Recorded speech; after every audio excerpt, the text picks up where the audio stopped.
সবচাইতে দামি আয়াত ৬,২৩৬টা আয়াতের মধ্যে থেকে সবচাইতে দামি আয়াত এটা। আযম আয়া ফিল কুরআনিল কারীম, আল্লাহর কোরআনের সবচাইতে দামি আয়াত, the greatest verse in the Quran. Ubai ibn Kab রাদিয়াল্লাহু তাআলা আনহুকে বিষ্ণু সাল্লাল্লাহু আলাইহি ওয়াসাল্লাম জিজ্ঞেস করলেন, উবাই বলো তো কোরআনের কোন আয়াতটা সবচেয়ে সেরা? উবাই জানেন, তারপরে বললেন আল্লাহু ওয়া রাসূলুহু আ'লাম, আল্লাহ আল্লাহ রাসূল ভালো জানেন। দেখেন কত বিনয়ী ছিলেন সাহাবারা, জেনেও উত্তর দিতে চাইতেন না, ভাবতেন না জানি বিশ্বনবী নতুন কিছু আমাদেরকে জানায়।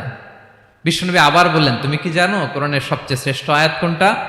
এবার উবাই ভাবলেন এবার আমি উত্তরটা দিয়েই দেই। তিনি বললেন আয়াতুল কুরসি, আল্লাহু লা ইলাহা ইল্লা হুয়াল হাইয়ুল কাইয়ুম, এটা শ্রেষ্ঠ আয়াত। বিশ্বনবী খুশি হয়ে উবাই ইবনে কাবের বুকে একটা চাপড় মারলেন, এরকম আদরের চাপড় দিয়ে বললেন, লিয়াহনিকাল ইলমু ইয়া আবুল মুনজির, হে আবুল মুনজির, জ্ঞান এবং প্রজ্ঞা তোমার জন্য মোবারক হোক, তুমি ঠিক বলেছো। সুবহানাল্লাহ পড়ে।